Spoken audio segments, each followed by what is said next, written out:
Run for your lives. Bill Gates has a deadline.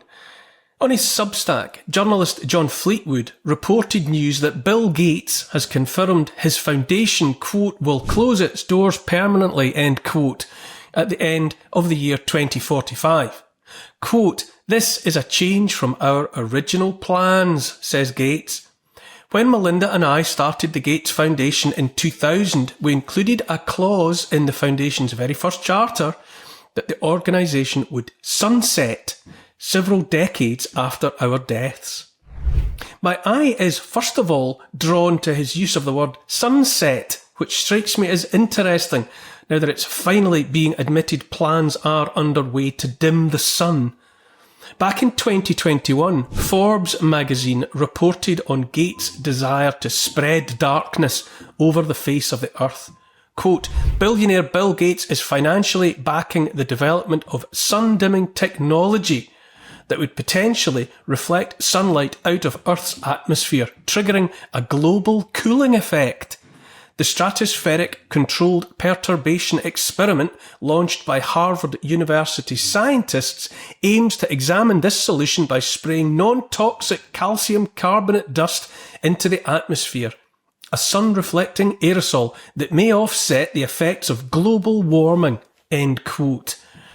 The sun will set on the Gates Foundation in 20 years' time, but not before the rest of us are condemned to lives under the metaphorical shadow of his hand over the earth. But rather than leave the completion of his life's work to the decades following his death, old Bill has decided he'd like to live to see it.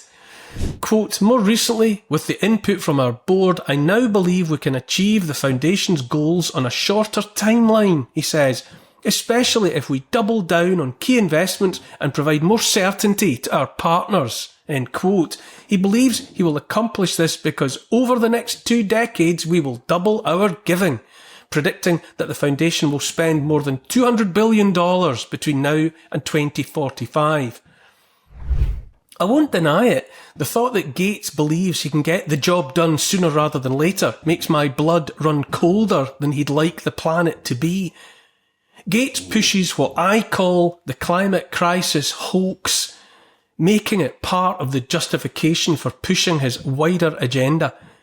He insists that CO2 warms the planet, when the evidence from ice cores shows the reverse to be true, that it's an already warming planet that releases more CO2. Gates's notion of CO2 warming the planet is therefore the equivalent of looking at a horse and cart moving along a road and drawing the conclusion that it must be the cart pushing the horse. Plenty of scientists prefer to think of CO2 not as a planet-killing toxin, but as plant food. More CO2 means more plants, which means more food. And if the amount of CO2 falls much lower than it is at the moment, there will be no green plants at all, and therefore no food at all, and no life. But Gates would prefer we ate Frankenstein protein grown in labs in which he is invested. He also wants a world with fewer of us in it, fewer people. Back in 2010, Gates gave a TED talk in which he noted the global population then was around 6.8 billion people. Quote, if we do a really great job on new vaccines, healthcare, reproductive health services, he told his audiences, we could lower that by perhaps 10 or 15%. That was before the advent of the mRNA gene therapies he has since hailed as by far his most profitable investment. But that's another story.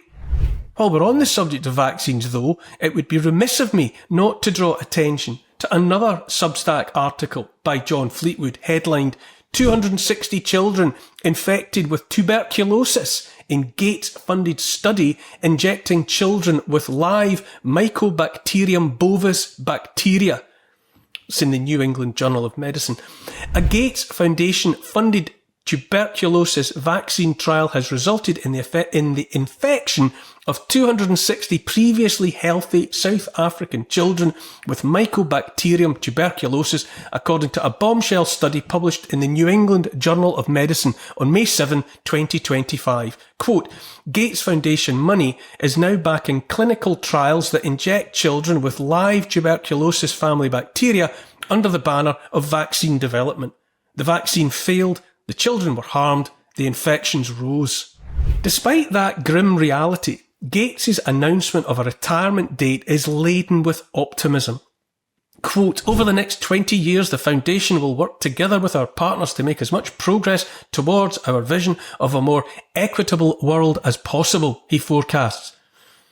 Gates' next steps will focus on new vaccines and medicines, and we know how to get them to the people who need them most, thanks to organisations like Gavi and the Global Fund. Ain't that the truth? This year marks the 25th anniversary of the Gates Foundation. Talk of an end date has unsurprisingly generated huge coverage in the mainstream media. Another Substack article, this one by journalist Tim Schwab, dismisses Gates' philanthropy as, and here I replace Schwab's word with one I think will pass the censors, he describes Bill's claims of philanthropy as the stuff falling from the back ends of bulls. Quote, Bill Gates' entire philanthropic career has been organised around ambitious, forward-looking goals and announcements that don't deliver.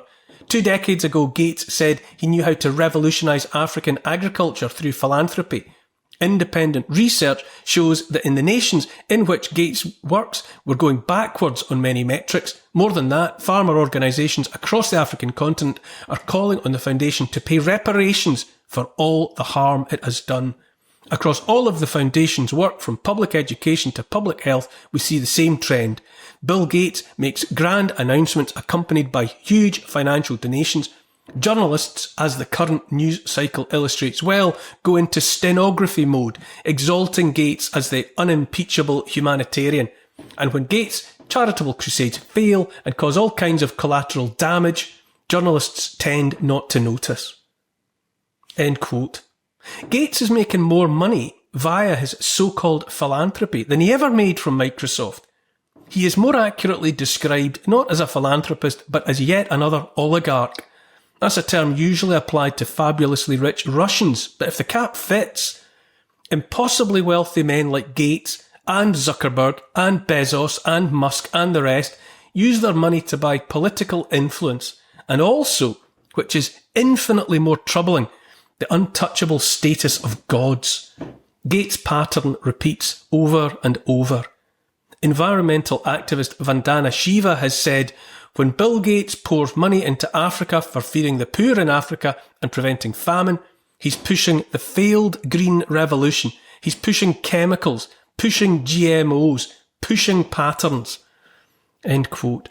Gates has seen the potential of India too in relation to GM crops and more vaccines for all sorts. In December last year, he appalled Indians when he went on record saying of the subcontinent, quote, it's a kind of laboratory to try things that then when you prove them out in India, you can take to other places. To cut a long story short, I say Bill Gates is no kind of force for good, not one I recognise anyway. I don't believe his claim that he'll give away almost all his wealth by 2045. I say that's just a PR stunt as usual. His kids are already rich beyond the dreams of avarice, and during the next 20 years, what's to stop him changing his mind anyway? Perhaps opting instead to hand his foundation and its billions to his offspring. He's the man who lectures on the need to save the planet while admitting his fleet of private aircraft are his guilty pleasure.